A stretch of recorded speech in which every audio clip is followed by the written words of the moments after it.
Greetings, you all. I hope that you're all well and have been recently grounding the solar radiations and still keeping well. This is another talk from the ABE. It's not an update. It's again some talk and reflections from the reality game, the volume 2 of ABE. So far in this series, I've talked about and given extracts from section 1, relations with ourselves, section 2, the reality game, and this time I'm going to finish off with some extracts from section 3, relations with the world around us, as I have been given in the last few videos, before we move on to section 4. So this section, this extracts I'm going to call recommunicate and recalibration, because Abe is talking about the need to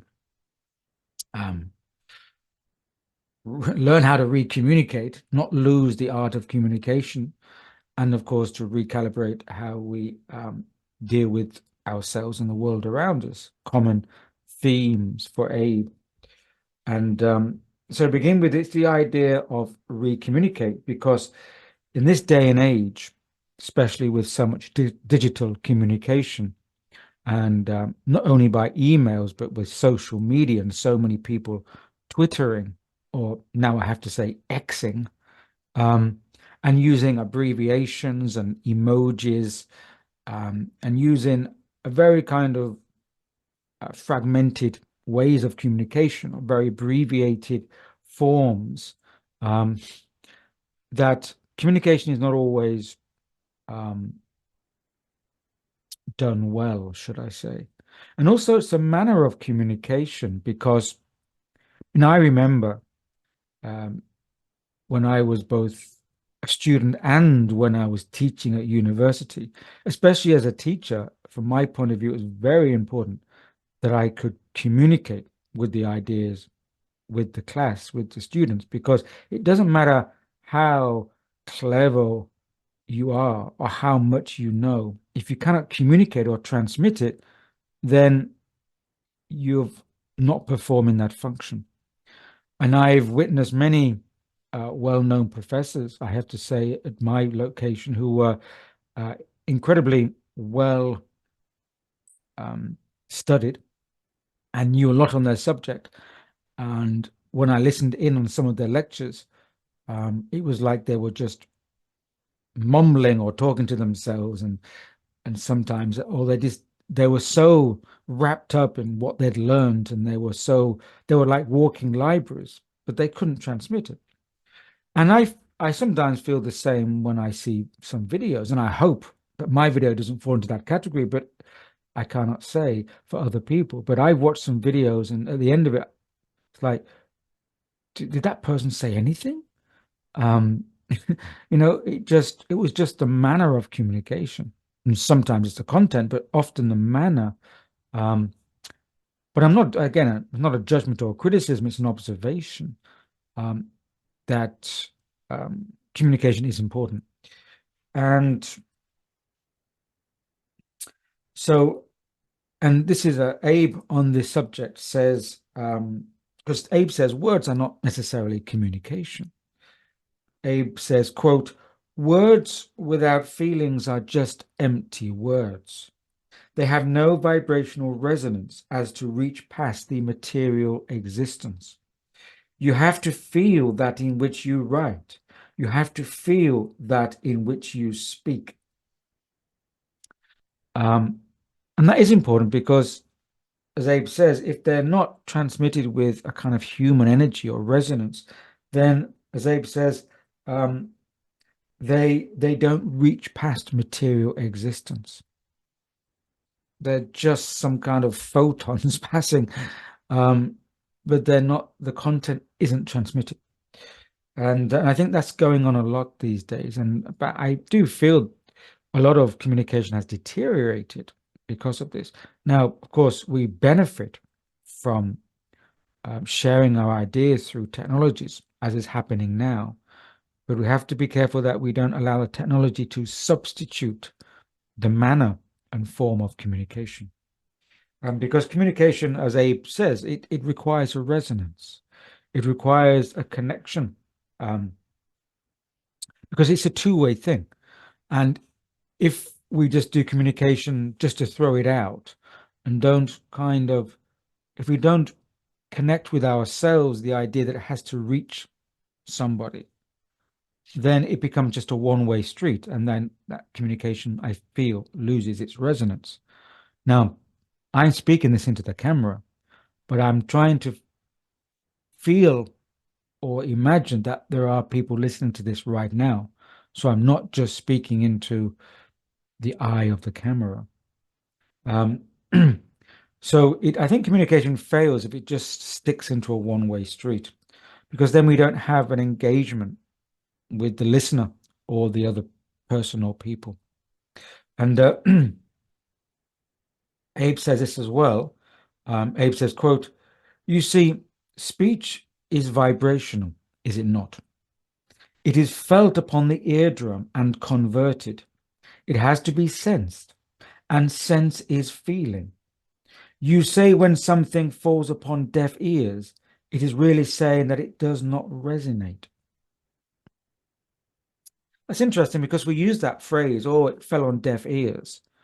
But actually, what Abe is saying is that it means that the sound vibration hasn't resonated with us. Our ears are deaf because they haven't received the sound vibration. Um, so I think we should be mindful of that phrase falling on deaf ears, because it does have a resonant um, meaning to it. So that's one thing. And so recommunication and recalibration. At the end of this section, section 3, again, Abe talks about it's very necessary to engage in recalibration, and chaos may be a part of that. And again, it's about not placing everything outside of ourselves. Again, a common theme with Abe is that we tend to place everything outside of ourselves, which is really because it's a symptom of our modern cultures. It's pulling us out with all the external stimuli, distraction, entertainment, etc. A quote from Abe. Abe says, "Time to unify, time to sync back up. As for the mythologies, the stories, they have but served a purpose. But you see, it is now time to not place things outside of yourselves." I think Abe is there referring to a lot of the stories we have in mythologies, in our traditions, our rich folkloric and wisdom traditions. And they're trying to remind us all the time of who we are and how we need to focus on ourselves. And Abe says, yes, you've had all those stories, but now it's time really to bring it back home, place things inside of you, not outside of you. And so it's about repatterning ourselves, this energetic recalibration, which may be disruptive. And as I've talked about in my own work, or it may be that times of disruption can be used as catalysts for this recalibration of ourselves. So this realignment or recalibration is happening across the planet as well as through ourselves as a human species. And it may be chaotic initially, and it certainly does seem like it right now. But we can also observe that this chaos can serve a function which can be constructive if we understand it. Another quote from Abe on this alignment with chaos. Abe says, quote, "New resonation for you will create new pathways, that in which syncs up. There will always be chaos when change is allowed. But you see, chaos is just the reconstructing. Chaos is the realigning. And really, chaos is the space too."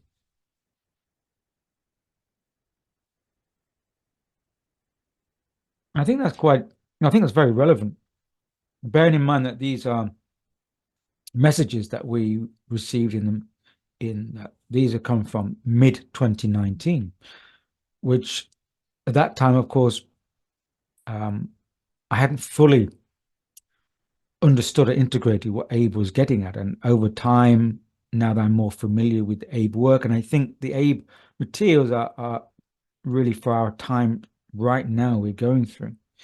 So, and I think it's important when, I mean, that line, there will always be chaos when change is allowed. Because in times of more stability, it's much harder to make change because there may not be perceived the necessity for change because things are running smoothly or relatively smoothly. And also when things are more static and stable, there's less free energy available to make changes, or it takes more effort to make a change. For example, let's say if you want to push a car to move it, if the car is at standstill, it takes a lot more effort to get this car initially moving. But when the car's already rolling, it takes less effort to keep it rolling. So chaos is like getting that movement, I think. And when things are in movement, it's much easier to make change because there's much more energy in flux. And perhaps that's what Abe means when he says, and really, when they say, really, chaos is the space too. Chaos is a space where energy is available, momentum is available, opportunity is available for change and recalibration. So really that chaos has a function, I would say, across the world and individually with ourselves. And what is that recalibration? Well, Abe says it's about coming back to ourselves, coming back home, as Abe always says, the way back home. This is the phrase which Abe has used to identify the whole range of materials. They call it the way back home. That's why these are called the way back home series. So talking about this way back home, Abe says, a longer quote, the way back home is home to yourselves. And when we say selves, we do not mean your vibrational signature essence. No, we mean the underlying essence that you are. This beat, if you will, which is in harmony already. You see, it is in the allowing, in the space, that this is allowed to emerge, to strengthen, to be rooted. And we are never want to say that you should but transcend to this state, but ground it, unite it with all of your being. Again, I think a lot of information there. Abe says, when going home, it's not to your vibrational signature. Our vibrational signature is really attuned to our personality. That personality that we've accumulated through our growing up and our cultural context and environment gives us a signature vibration, as Abe calls it. And everyone is different on that, our persona vibration. But Abe says, no, the real way back home is to your underlying essence, what we would call our true self, our true being. That has a vibration which is underlying, it's the essential. And that, going back to that, stripping off the persona, the conditioning, getting back to the underlying essence vibration, that's going back home. And we can allow it to emerge if we give it space or use the space we are moving through now to bring it back home to ourselves, snap out of all our unnecessary attachments, energetic attachments and conditioning and programming to get back to the essence. And this time of upheaval and chaos and breakdown and dissonance, which is happening across the world, is also an ideal time to be able to take off those narrative programmings. And a lot of people are waking up to the nature of so many layers and layers of programming that's been going on. Abe has referred to these layering as overcoats. Abe says we wear so many overcoats. It's like every time we take on a programming, a conditioning, or a narrative, we put on another overcoat. So when we go out, we're wearing tens of overcoats and we just weighed down with a lot of heavy weight. Time to take off the coats. And interesting, the last line, it says, We are never one to say that you should but transcend to this state, but ground it, unite it with all of your being. I like how Abe is always very kind of subtle, and they're not direct. They're never telling us what to do. They're just suggesting. We are never one to say that you should transcend, because often all this, I suppose, a lot of especially the new spiritualities are talking about transcending, like we're moving away. We have to get away from here. Abe is saying, well, first off, you have to ground yourself. What are you trying to transcend? You know, I mean, we have to ground our essential energy and self.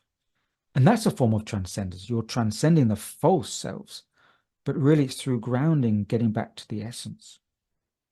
And that's the way back home. And the last line, the last quote from Abe in this section, which I really like, about going home. Abe says, we would like to say we will meet you there, and that is but only when you have finally met yourself. So when we're going home, Abe says, we will meet you there in this home vibration, but it's only when you finally met yourself. We have to do the work first. We have to meet ourselves first before we can meet the greater. So Abe is always trying to get us to get back to ourselves first. It's not about any other teachings or narratives or any other information about going out there, picking up more and more baggage. No. We can't meet you until you've met yourself. And I like the way that's framed, because it's given us the role, the responsibility. It's our journey. No one can meet yourself for you. So on that note, stay well, stay healthy, stay sane, and above all, stay grounded. Cheers.